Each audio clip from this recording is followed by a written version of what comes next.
Man, it is so great to be back with you all. I love that they bring me back always when it's coldest here. But I love being here. And I want to take you back to 20 years ago. You ready for this? 20 years ago, there was no iPhone, no YouTube, no Instagram, no streaming TV or movies. What did we do back then? There was no Google Maps and no Uber. I don't know how we got anywhere. If you wanted to look something up, you went to the library. If you wanted to share a picture, you printed an extra copy. If you wanted to take a selfie, there was no such thing as selfies, right? We had never heard of selfies. If you wanted to share a song, you had to burn a CD if you could handle that technology. There was texting back then, but 20 years ago, it cost 10 cents a text to send or receive. Right? Someone sent you a text, you'd be like, whoa, what am I, rich? Back off, man, right? And 20 years ago, CCC started. CCC started. Man, I love this church. Before it started, I had the chance to meet with and dream with the people who started it, David and Adam and Leanne. And I've gotten to speak here several times throughout the years, including a couple of anniversaries. And here we are approaching the 20th anniversary of CCC. Man, it's crazy. 20 years. Hundreds and hundreds of lives changed, prayers answered, marriages strengthened, children dedicated, church planters and missionaries sent.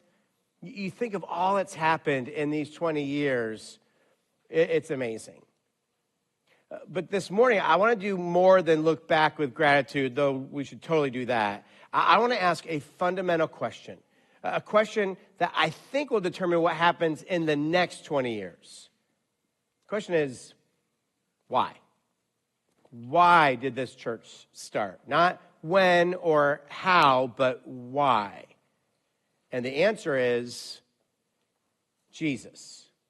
This church did not start because someone had a great vision. It didn't start because someone wanted to try a new ministry model or plant a trendy church or create something impressive. It started because some people had discovered that Jesus is everything. And when you know that Jesus is everything, you want everyone to know him. That's it. That's the whole reason this church exists. In fact, if you hang around here long enough, you'll hear Dave say, this is a Jesus church. And that's what I want us to think about today. Because my guess is that 20 years from now, if this church is still making an impact, still seeing lives changed, it'll be because we never lost sight of this truth. Jesus is everything. Jesus told two stories in Matthew chapter 13. We're going to put them on the screen for you that capture, these are short stories right back to back, that kind of capture what I'm talking about. Starting in verse 44. Jesus says, the kingdom of heaven. And he doesn't by that mean heaven that you're going to go to someday. He means when you find Jesus, when you put your faith in Jesus and enter into his kingdom, life with him. He says, the kingdom of heaven is like treasure hidden in a field. When a man found it, he hid it again, and then in his joy went and sold all he had and bought that field. He says again, the kingdom of heaven is like a merchant looking for fine pearls. When he found one of great value, he went away and sold everything he had and bought it. Notice what happens in both stories. Someone finds something so valuable that they sell everything to get it. Not some things, not most things, everything. And they do it with joy. Jesus says, in his joy, he went and sold everything he had. This wasn't like reluctant sacrifice, begrudging obedience. I mean, I guess if I have to give it all away, I will. No, this was giving everything up with joy. But because when you find something truly valuable, giving up everything else does not feel like loss. It feels like gain. It feels like the best trade you ever made, like the deal of a lifetime. As a wise philosopher, Roger Daltrey, lead singer of The Who, said, Actually, he's saying, I'll pay any price just to get you. I'd work all my life, and I will. To win you, I'd stand naked, stoned, and stabbed, and I'd call that a bargain, the best I ever had. I don't think he's saying about Jesus, unfortunately, but I love that. He's like, you're worth so much, I would give up everything, and it would be a bargain. It'd be like if someone offered you $1 million for your old beat-up car, right? You'd be like, yes, and you wouldn't walk away sad that you lost your car. You'd be ecstatic. You'd run to give the person the keys, right, for $1 million? That's the idea of the two stories in Matthew 13. This treasure, Jesus, is so valuable, everything else pales in comparison. But do you really know that? Or is Jesus just someone you believe in? I think that's true for a lot of Christians. Jesus is someone that you should believe in him, but he's just someone. Like, have you discovered yet that Jesus can not only save you, but that he can also satisfy you? Maybe what you've done is you, at some point, you might have been a kid, it may have been recent, you added Jesus to your life as like a very important thing you have now in your life, but you didn't make everything Jesus, and you didn't make Jesus everything. He didn't become the thing that your life is about. And so you haven't given him a place where he can be everything. Deep down, the reality is every one of us is hungry for something, right? You feel that. You feel like there's something I need, right? We're all chasing it, whether it's meaning or purpose or love or peace or identity or security. But nothing other than Jesus can truly give that to you. That's how God made you. So Jesus is the one thing that can be that thing. And listen, if you continue to try to find meaning or love or peace or identity or security in something else, your job, popularity, your wife, your kids, your husband, nothing else can carry that weight. You are going to be put too much pressure on it, and you're going to be disappointed. Success can't carry that weight. Pride, people can't. Popularity can't. Money can't. Only Jesus can. That's why when you actually experience Jesus, not just believe in him, but experience him, you're like, he is what I'd give up everything else. There's a guy in the Bible, King David. He wrote a lot of the Psalms. The Psalms are like people writing to God. Not, a lot of the books are about God. This is like people writing to God. And David gives us an idea of what it looks like to know this. And it's interesting. David, it was like a military guy. He was like a warrior. Think about that when you read these verses. And what he writes about is how it helps you to understand that when you realize that what you're hungry for is God and you experience him and you're satisfied by him, then you just become obsessed with him. Like everything else just pales in comparison. Listen to how he talks. So like Psalm 63, we'll put him on the screen. Starting in verse 1, he says, oh God, you are my God. I earnestly search for you. My soul thirsts for you. My whole body longs for you. I have seen you in your sanctuary and gazed upon your power and glory. Your unfailing love is better than life itself. How I praise you. You satisfy me more than the richest feast. I will praise you with songs of joy. I lie awake thinking of you, meditating on you through the night. I cling to you. Wow. Christians often talk about having a friendship with God, and that is true. It's an amazing thing. God offers us friendship. We get to be friends with God. But what David writes here goes beyond friendship, right? Like, I've got a lot of friends, but I don't talk to any of them this way. Okay? I don't say, hey, dude, earnestly I seek you. Like, my soul thirsts for you because you are glorious. In fact, last night when I was laying in bed thinking of you, I just started to sing, right? We don't, this is not friendship language. This is stalker language, right? Check out this one. Psalm 42, David writes, as the deer longs for streams of water, so I long for you, O God. I thirst for God, the living God. When can I go and meet with God?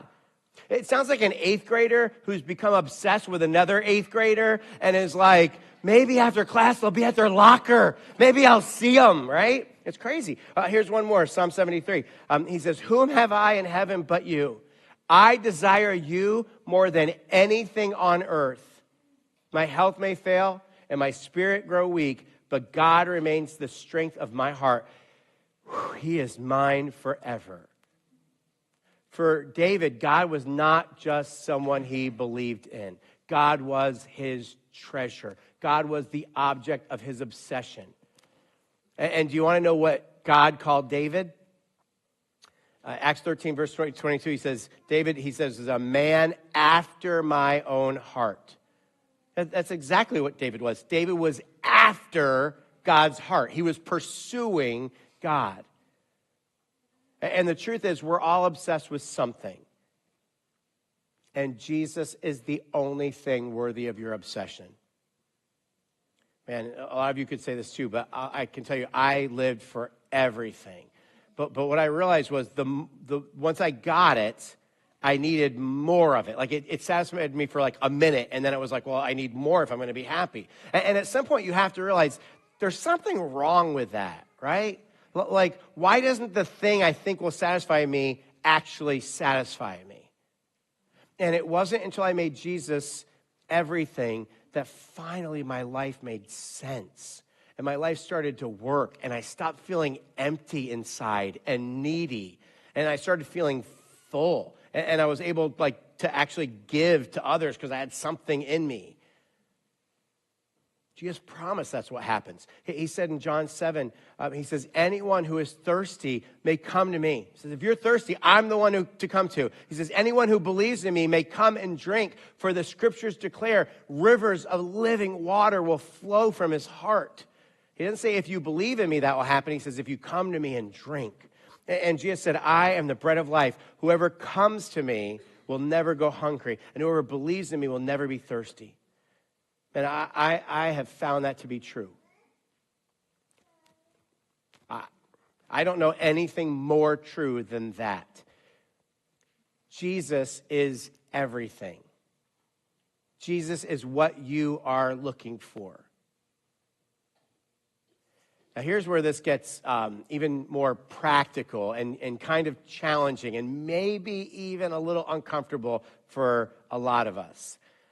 Because if Jesus really is the treasure worth everything, right? If Jesus is everything, then we need to do everything we can to help everyone know him.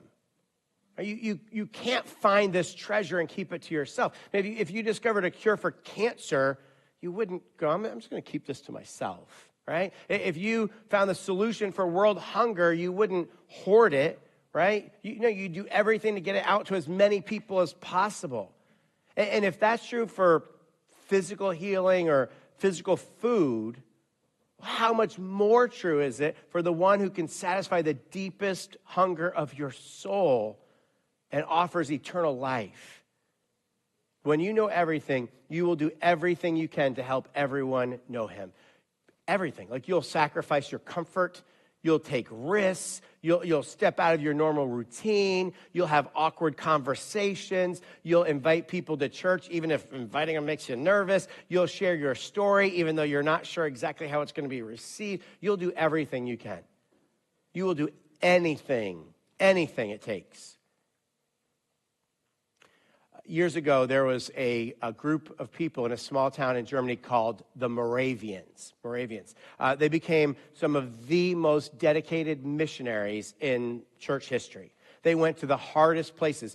Often, they would send missionaries to places that had never heard the gospel yet. They didn't even know Jesus had existed yet.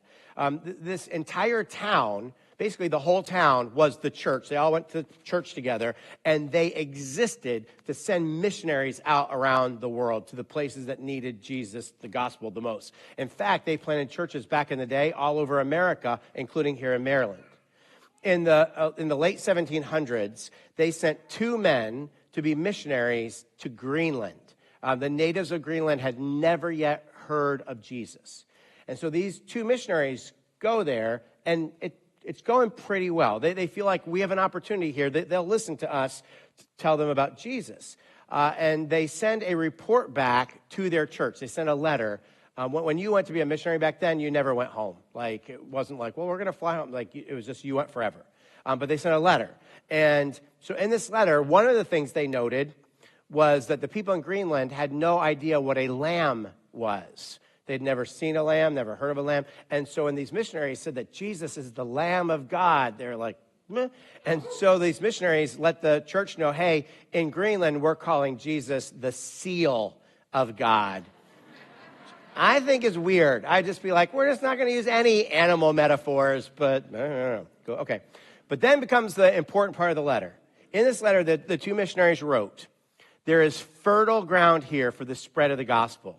There's true interest, deep opportunity among the lost here. However, we have one big roadblock.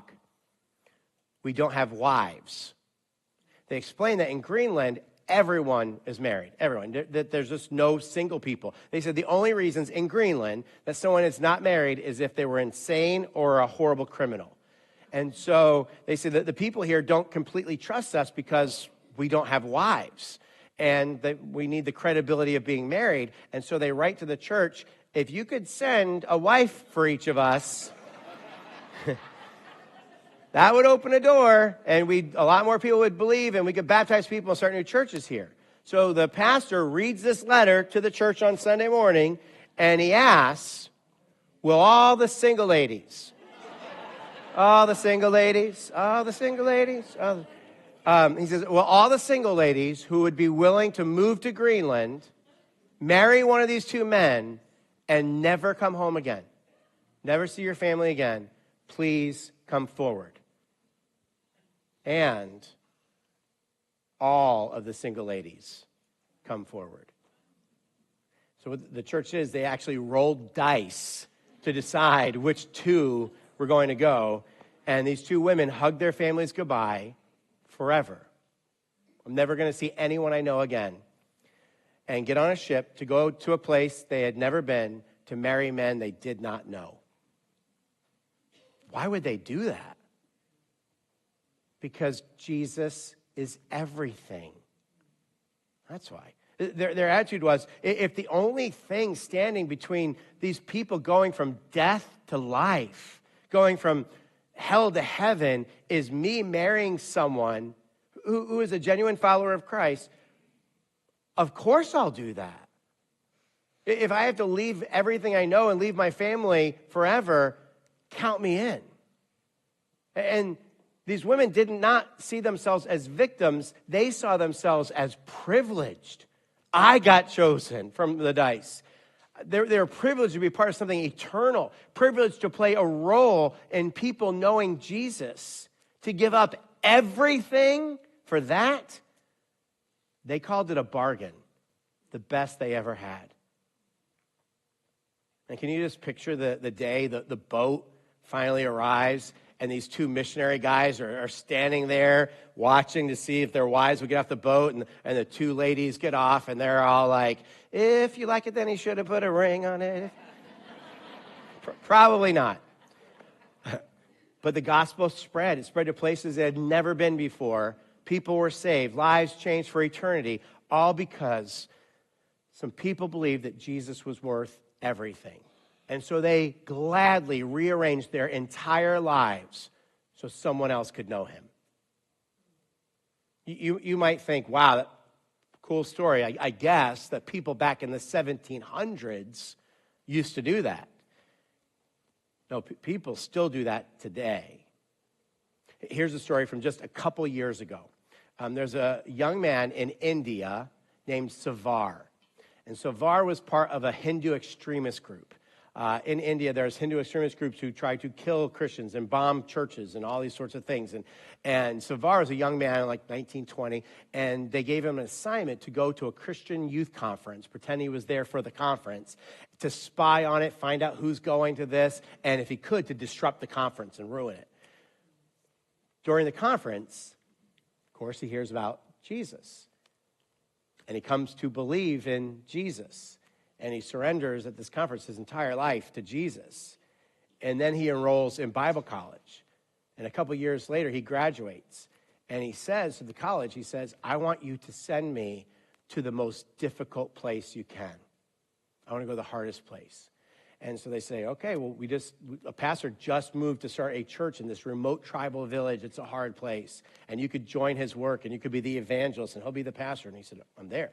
And so he goes to this remote tribal place to be the evangelist, and he starts the work, and then he meets a nurse in the church. And the nurse challenges him. She says, Savar, you seem very courageous.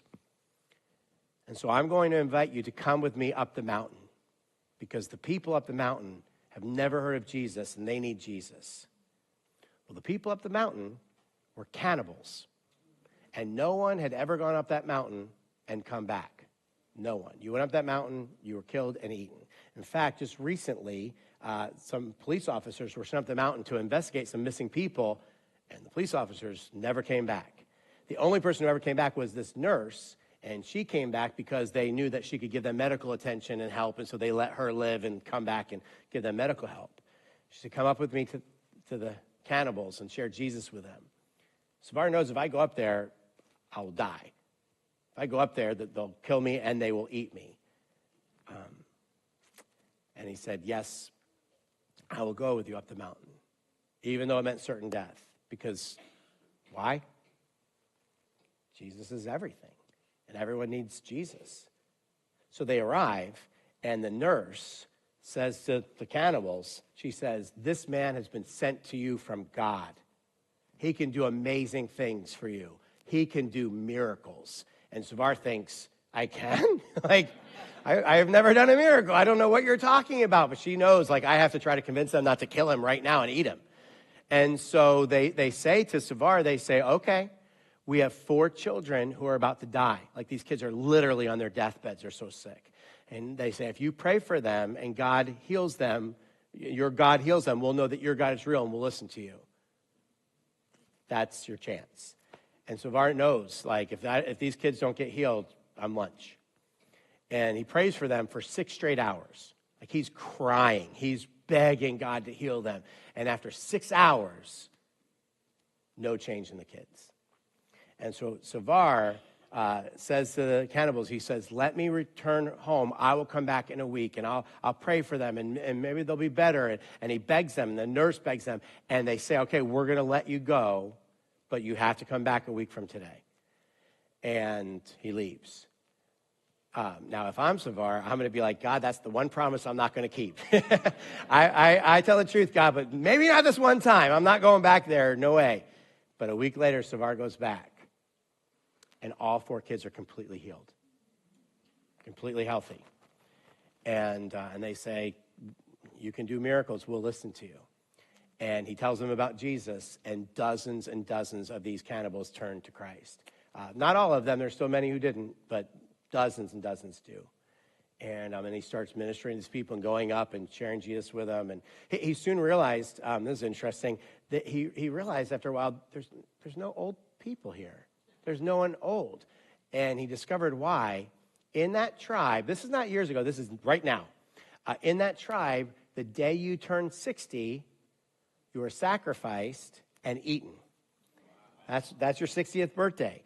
And one of the men he leads to Christ is 59 and a half.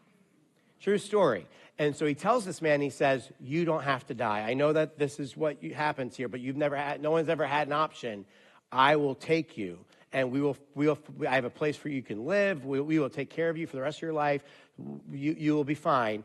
I don't want you to have to die. We're going to take you. And this man prays about it, and he tells Savar, no, I have decided that I will sacrifice my life for my tribe. Jesus sacrificed his life for me, and I want to do that for them.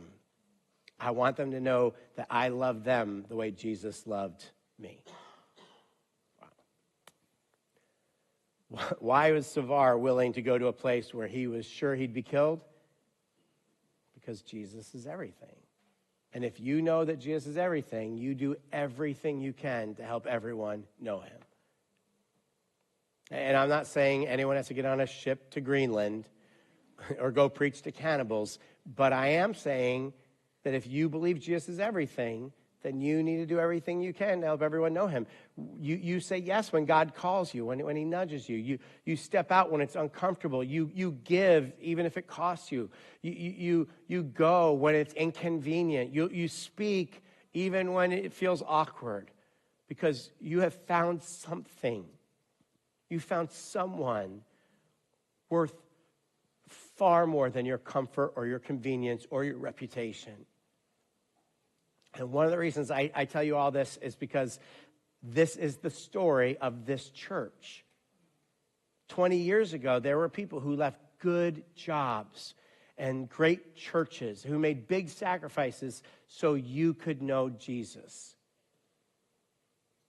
That's what this church is all about. It's the DNA of this place. It's not programs or buildings or great Sunday morning services or hospitality or amazing community. All of those things are true of this church. If you're new here, if you come back, you'll discover that for sure.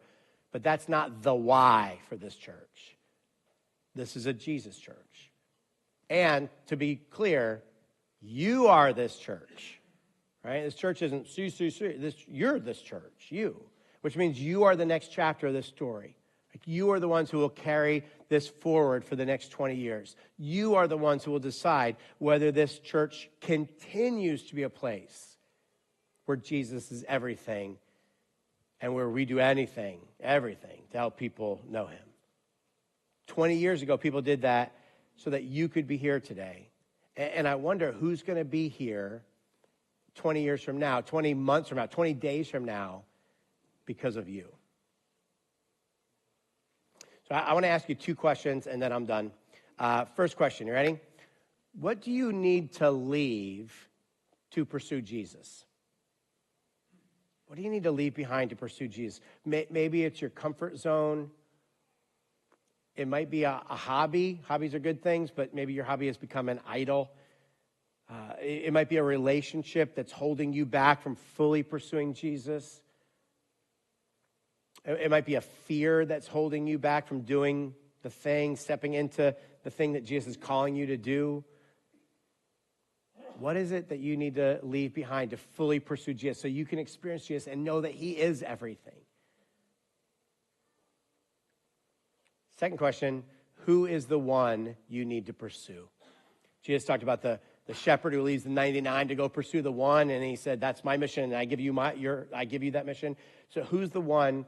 Like, who is the person God has put in your life and on your heart who needs to know that Jesus is everything?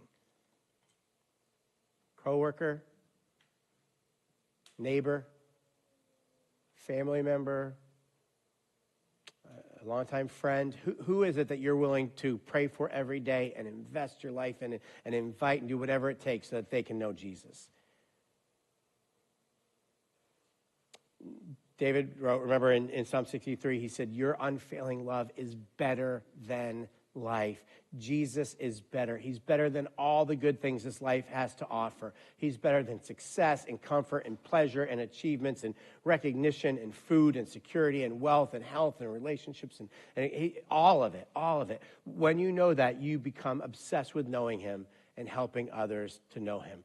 20 years ago, some people knew that. They knew Jesus was everything. It led them to start this church. And because of that, here you are. Here you are. And now it's your turn.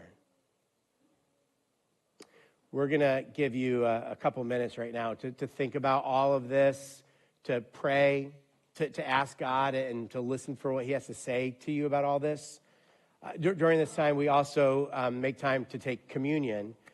Communion is us remembering that Jesus sacrificed his life for us so that our sins could be forgiven, so that he could bring us into a relationship with God. And so there's bread and juice that represent his body and blood, and we remember what Jesus did. Communion was available when you came in the rooms. If you didn't get it, but you're a follower of Jesus who'd like to take communion, you can go back and grab it now if you want. So I'm going to pray, and then we'll take some time to pray and take communion. Jesus, you are everything. God, I pray that you would give us hearts that see that nothing else in this life is ever going to satisfy us the way we want it to. That we would realize today, man, it's got to be Jesus. It's only Jesus. Jesus is everything. That we would put Jesus in a place in our life where he can fill our thirst and our hunger.